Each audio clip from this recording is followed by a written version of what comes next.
navigating the minefield where big dogs leap, roster reshape for the long haul ahead. Chance the Mendoza making rivals see red. All right. How you doing, guys? It's Trade Banger of the Week.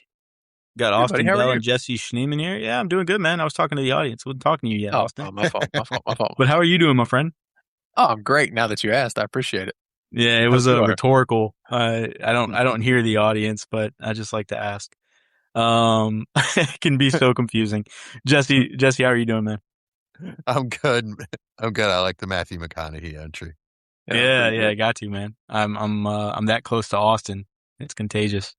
Not Austin the person, Austin the city. That's where Austin Matthew the city. McConaughey I is was from. hoping you were getting closer to me. No, man, I stay away as far as I can. Choice. No, we got a really interesting trade this week. At least I like to think so. Hopefully I'm right. Well, we're going to be talking about running backs because it's running back week. So why not? Right. Cool. All right. So, this trade, just kind of a standard league format, super flex, all that kind of good stuff, but we don't care. It's running back, start 2 running back, no point per carry, anything silly like that. We've got on one side, Quinshon Judkins and a 2027 third, right? The other team is receiving Jadarian Price and Wan'Dale Robinson. So this trade, in my eyes, pretty interesting because Quinshon Judkins coming off the injury, but was a darling last year, right? Like everybody was really, really, really excited about him. Not much passing game usage, but what we saw from him, kind of like Nick Chubb-esque, we really liked. So, pretty efficient, before the injury and was also getting the workload. So that's nice. Jadarian Price, good offense. Everybody's kind of excited for him now. I think that we've gotten past the whole situational college backfield that was going on there with Jeremiah Love. I think most people are past that now and kind of excited to see what he does going forward. Has pretty high expectations. And then Wan'Dale Robinson, pretty solid season last year. And coming this year, could be seen as a plus wide receiver 2 in that offense with Cam Ward and the rookie, lining up across from him. So guys, Quinshon Judkins, tell me, what are your expectations for him this season? Better than last season. Okay, how? I think the offense is going to be more exciting. I don't know about better, but I like Munkin's ability to try to do something with the offense more than what we saw with Stefanski the past couple years. It just seemed extremely vanilla. So yeah, I mean, assuming he's healthy, which everything I've heard, he's good to go. He started camp, if I'm not mistaken, a full go. So wide open. I mean, as long as he gets the touches, which I assume he will, I think he's in as good a conversation as many for an RB1 on the season. Jesse, before I come to you, Austin, real quick, because I know you were really high on him coming out. He was your RB2 in the class? Yeah. So he had that really efficient 4 or 5 game stretch, whatever it was, early in the season where, I mean, people were very, very excited. And I think he had a stretch where he, after that and pre-injury where, maybe from an efficiency standpoint, there was much to be desired there. We kind of saw like him and Ashton Genty kind of struggle with a lot of the same things as far as being able to find space and room to run in their offenses. What happened? Like in your eyes when you're watching, right? From what I saw, it looked like NFL defenses figured the offense out. That's what I noticed. Like you said, the lanes clogged up a lot quicker, boxes filled up. People realized they didn't have any threats on the outside to worry about. It was Fanning and Judkins. And the offense was just ugly. And so teams figured out if they stack the box and don't let Judkins get any space, the offense can't move. And that's basically what happened majority of the year after, like you said, the first couple weeks. I don't know if teams knew what he could actually do to an NFL game. And once they realized he could be a game changer, they're like, okay, we have to stop this guy. And that's how I took it from what I watched. Yeah, and that's my concern for this year too. Well, drafting 2 receivers should, in theory, help that. Yeah. and we'll get to David Boston, I think, next week Denzel Boston next week. I did a Chad, dang. When we get to receivers, but everything I've heard out of camp is he is looked like a true alpha receiver from the moment he stepped on the field. David Boston, the rapper? Yeah. No, By the way, baseball player. it's David Banner is the one we were thinking of, Chad. David Oh, Boston. There's David Banner. Yeah. Oh, I know who that is. And David Boston was a receiver for the Patriots. And a baseball player. So anyway, Denzel Boston has looked like a stud. And I wasn't even the high person on him at all. But it's been nothing but extremely positive reports, which should do nothing but help the run game if they actually have someone that they have to feel like a threat on the outside. Nice. Okay. Jesse, I know you weren't as high on him, but still fairly high on him. I think most people were. But you alluded to the fact that, you think that the Browns are going to struggle a lot in the same sense that they did last year, whether that be at quarterback, even with the new additions. Do you see, I think some of the players have hinted, I say some of the players, I think I saw a quote from Jerry Jeudy saying, that he prefers Deshaun Watson to be the quarterback, or did something on the internet alluding to the fact. Do you think that is kind of the best case scenario, and maybe that raises his floor a little bit, because what we saw with Shador and friends it wasn't so great down the stretch. I mean, nothing that I've seen out of Deshaun Watson since he got to Cleveland has been good. So, I think there was half of a game before he got hurt where he finally looked like Deshaun Watson again. And I just, no, it doesn't. That's my issue with them as quarterback. So I really like Judkins. I really like his game. It's a good, decent offensive line, at least. I love Todd Monken. They've got some good weapons, but you need a quarterback to make it all go. So that's my biggest reservation.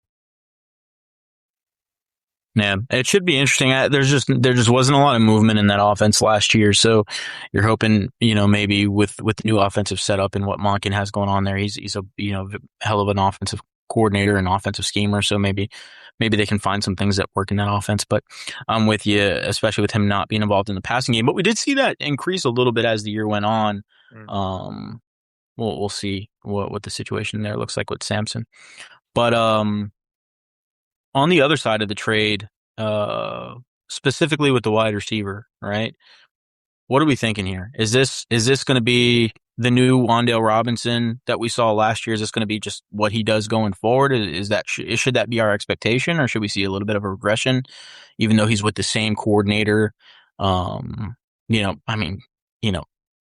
Coordinator in name, because he was running the Giants offense when Wan'Dale was there. Now he is the offensive coordinator with Tennessee, in Dayball. But are we seeing a step back and maybe back to the Wan'Dale of old, where he's kind of just a 5-target kind of guy game, 4-target kind of guy game that is going to have some designed plays? That's a really interesting question, because I do think that Wan'Dale changed his game last year, or at least the way he was used was changed, which leads me to believe that he progressed. He did the work and he progressed his game, and they started to use him downfield more than he's ever been used before. Considering it's still Dayball, I think you can assume similar usage.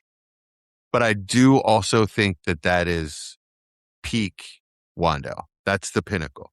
So I don't want to pay pinnacle price especially for a player like that, for a player that's not, one of the most talented players in the league. So yeah, I think that you'll see, I think it'll be a bit spotty. It's a different quarterback. It's a different environment altogether. So we don't really know what to expect out of Cam Ward. So I just don't think it's going to be as consistent as it was last year, where a lot of that is just, he's what the Giants had. They really didn't have much else in the passing game to go to. And the Titans have some depth, with Tate, DK, Iamaner, and Ridley, as well as Wan'Dale. I think Wan'Dale will probably be will probably lead the team in targets, but like I said, it'll most likely be inconsistent. I see him as a plug and play flex player. You know, if you stick him in as your second flex or maybe your first player off the bench, I think that's good for a team with championship aspirations. Yeah, it is interesting because Wan'Dale Robinson did have like a pretty significant jump in production, like the part of the way through the season, which was kind of odd to see and can't really be attributed to the Neighbors injury because Neighbors got injured so early in the season, so it wasn't really that. It's hard to pinpoint why exactly that happened. They changed his usage. It was just the usage was. I mean, they just had never used him downfield before, and he started making plays. Yeah, I mean, and we saw that earlier in the year too, but it's just they just got him more involved. It's crazy that, there was a point in the season where he was averaging like 11, 12 receptions a game, or not receptions, targets a game. Well, it's not just Neighbors' injury either. Slayton went down, and say what you will about Slayton's inconsistency, the Giants have depended on him for years. So that's a big. And I hate to bring this name up after the main show, but Scat also got hurt. Yeah, that could be the offense major. Yeah, basically had to shift to Wan'Dale at that point. There wasn't another, as Jesse said, there wasn't another name. There was nobody else there. You know what? I hadn't even really thought about that, but it does line up with the Scat injury. His jump in production was exactly when Scatterbo went down, which makes sense because Scat was receiving a ton of targets in that offense as well. So maybe he adopted them. But what does bode well, I think, is the contract. How do you guys feel about that? I mean, what was it like? 3 years, 4 years, 70 million or something like that. 4 years, 70 or 4 years, 78. Yeah, something like that. Yeah, it's a good contract. It was a lot of money. It was a lot of money for a wide receiver too. Yeah, like I said, I think he'll lead the team in targets this year. Yeah, 4 for 70, okay. 38 guaranteed. What are you guys willing to pay for him? I'll pay a good second for him. Like a 203, 204. Yeah. If somebody wants your 27 second, are you doing it? If I'm a playoff team, for sure. Like, yeah, you think you're a playoff team. Maybe you're not maybe it's a competitive league. You're not like far and away the best team, but you think you're going to, clinch a playoff spot and have a shot. Yeah. Yeah, I think I'd do that. Probably not preseason for me. Okay. Wait to see how it goes. I think in the season, because I don't think his price is really going to get much more. Maybe I have to throw a third in. Sure. But I don't see him becoming worth a first. And I really don't see, I mean, there are certain avenues where he could become worth 2 seconds, sure. But I would say that's his cap. So I would rather wait and let me see what happens because, again, as Jesse said, he's not one of the most talented players in the league. So the value ceiling is only but so high. And he's not as young as most people think, too. He's going to be 26 this season, I think. Yeah, correct. He's 25 and a half, dead on it right now. He's in his prime. I mean, he's got a good 3 or 4 years before I'm really worried if he can have the usage. If I'm a playoff team, mid-range playoff team, and that offer comes into my inbox right now for my second, I'd probably take it. Yeah. Okay. Yeah, I'm not mad. I'll definitely think about it, to be honest. Yeah, because he would be a nice bench piece to have on my contending roster. I don't really want to have to start him. I don't feel like I think if my team if he would fill a starting role, I probably don't want to do the trade. Mm-hmm. But if he becomes a bench player, I probably would be more comfortable moving my second at that point, if that makes sense. So if I have to trade my second right now to fill a starting position, a starting flex spot, then I'm not really a contender. Yes, exactly. Yeah, that makes sense. Which, I mean, it's interesting because he was, I think, wide receiver 15 last year. Don't quote me on that. That was just off the top of my head. It was something like that. Yeah, I don't remember exactly. 14. He was wide receiver 14 last year. So, I mean, there's a world where he's even better than last season because last season was inconsistent. It's not like he had that role the entire year, and he is stepping into an offense where, the coach that got that from him is with him still, even though it is a new offense. So it's kind of a unique situation. I wouldn't be shocked if If it went up, maybe the 140 target drops a little bit, but from an efficiency standpoint, because he only got 92 receptions from those 140 targets, and you would think that maybe he can improve that a little bit. But then again, in 2024, he also had 140 targets. So the last 2 years, he's coming off of 140 target seasons with Brian Daboll. So, man, it's interesting. He could provide plus value for that second year given up. I would worry that he goes back more towards the 24 season usage type. Yeah. Where he was used as a flats type of player. His yards per target in 24 was 4.99 yards.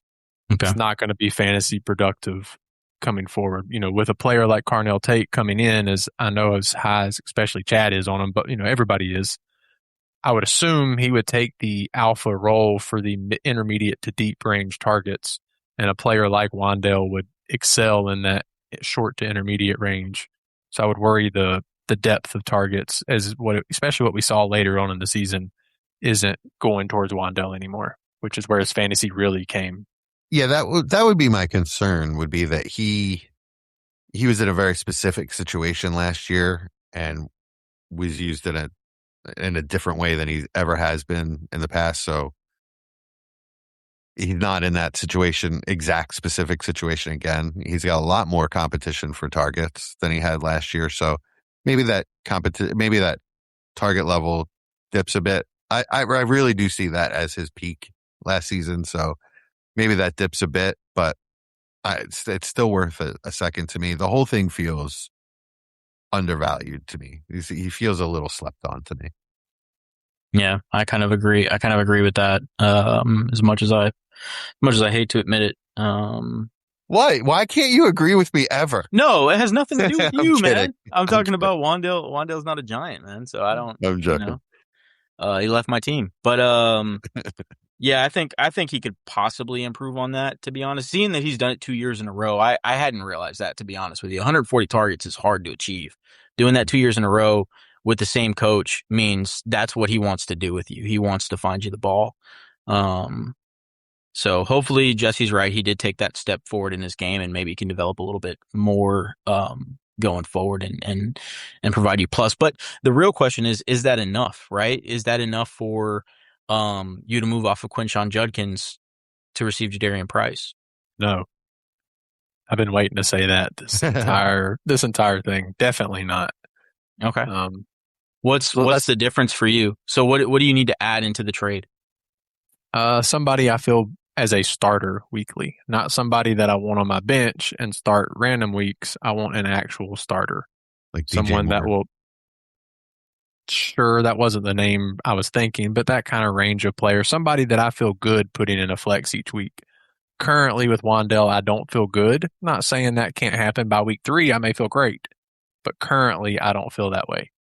So that's what I. So is it the value of the player that's throwing you off, or the player in itself and how you see him? Both, I guess. Okay. I mean, in essence, I guess we're viewing Wan'Dale as a mid 27 second, roughly. Mm-hmm. Is that kind of what we're saying? Yeah. I don't think Price and a mid 27 second for Judkins and my mid 27 third would ever make me move off of him. So yeah, I guess the value's not enough. But a first is too much, so I don't know where my value range is, but it's not that. So it sounds like it's more on the player side. Like there maybe is a player out there worth somewhere in the mid to maybe even early second that would get that trade done for you. It's just not this player. You're probably right. Yeah, you're probably right. Trying to look on here while y'all are talking. I'll try to see if I can find a name. What about you? Just your overall thoughts on the trade, and if it's not enough, then what kind of separates it for you? I'm on the Judkins side as well, but not nearly as much as Austin. So for me, it's just the third. The third. Okay. Yeah, the third is what was the kicker for me. When I thought about the trade, both sides, I thought, well, if I'm getting the third back as well in a draft that I think is going to be very good, there could be second round talent that could fall into the third. So I'll take that. It's close enough anyway. So yeah, if you take the third away, I would be tempted to take the other side because Jadarian Price is a player that I see gaining tremendous value. Mm. I don't see. I feel as though Judkins is at risk of losing value if he is in a mediocre offense or puts up mediocre numbers.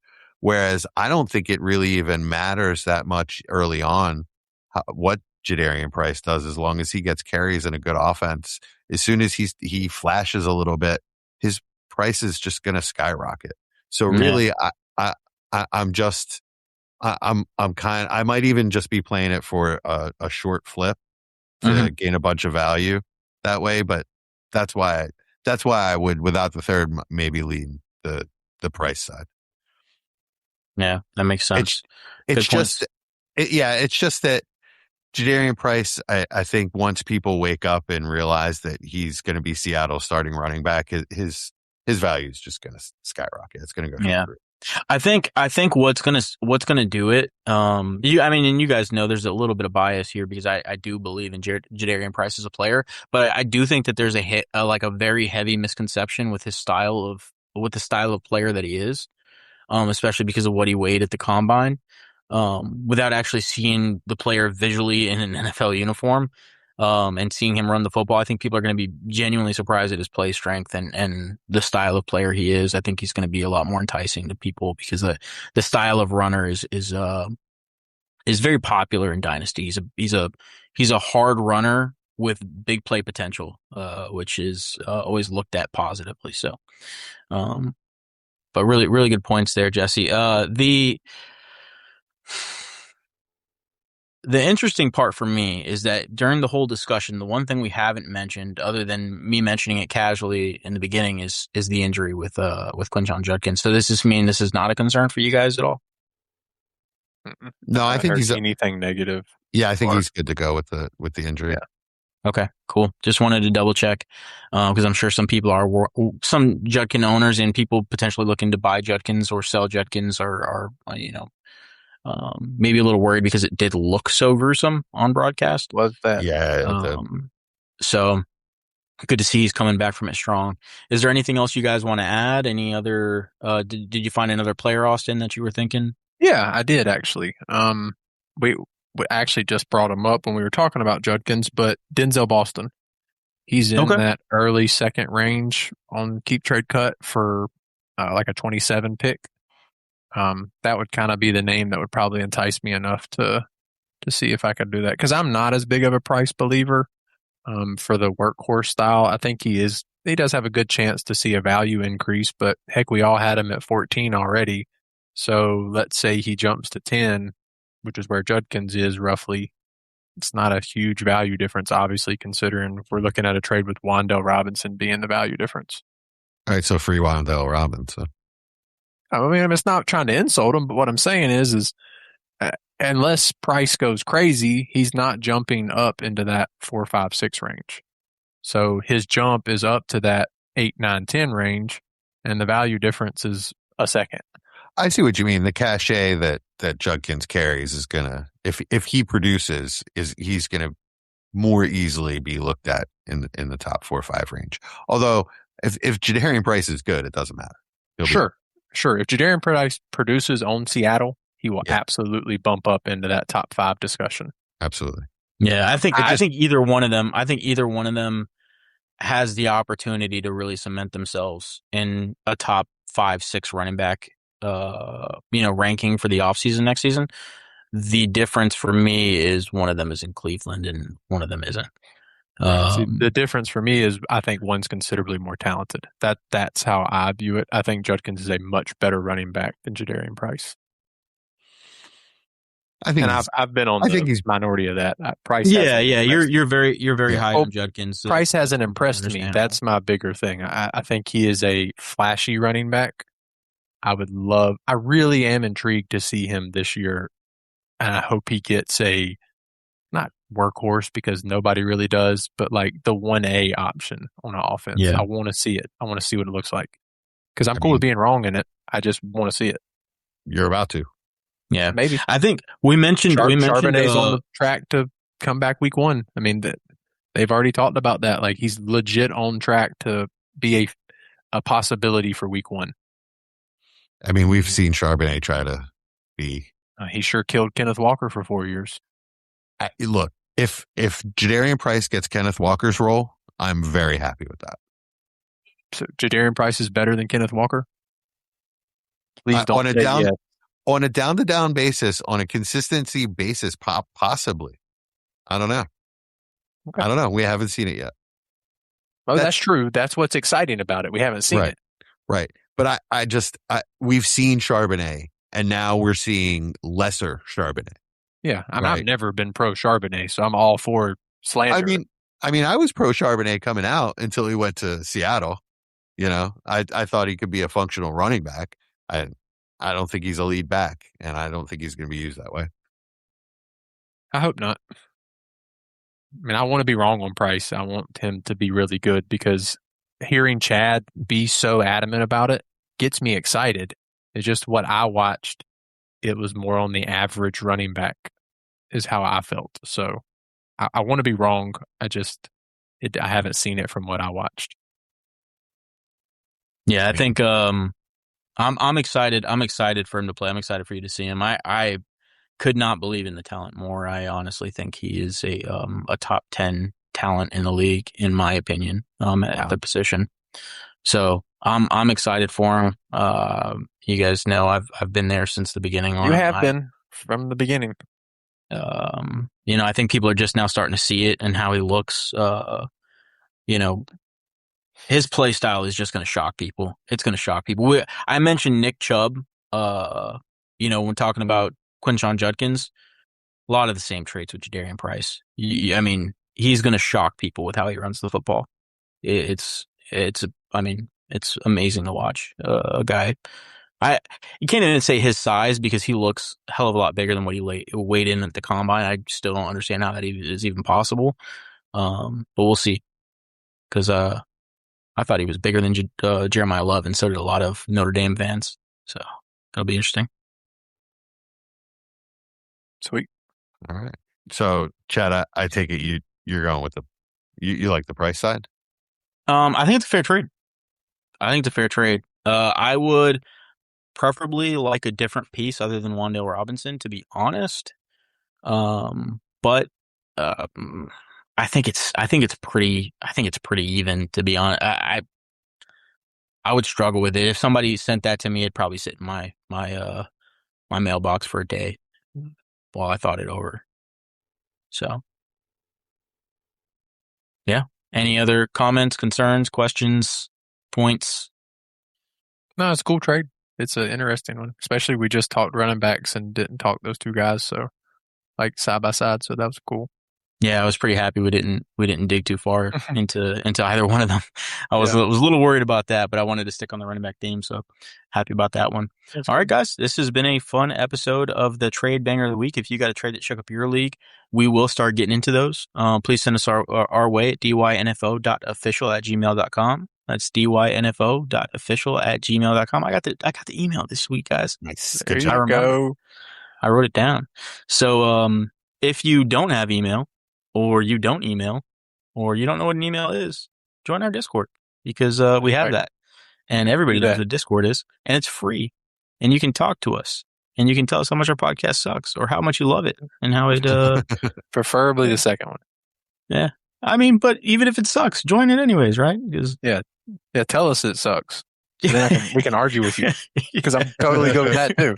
We can find you. Yeah, I love arguing in the Discord. It is so much fun.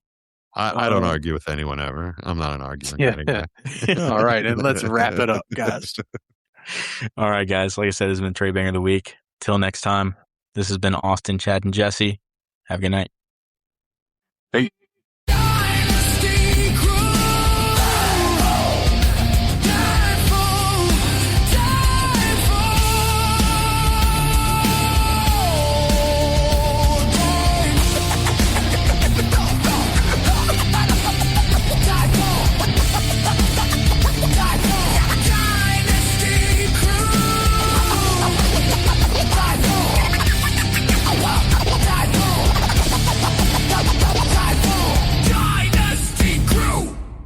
Thanks for listening. Now go make someone overpay.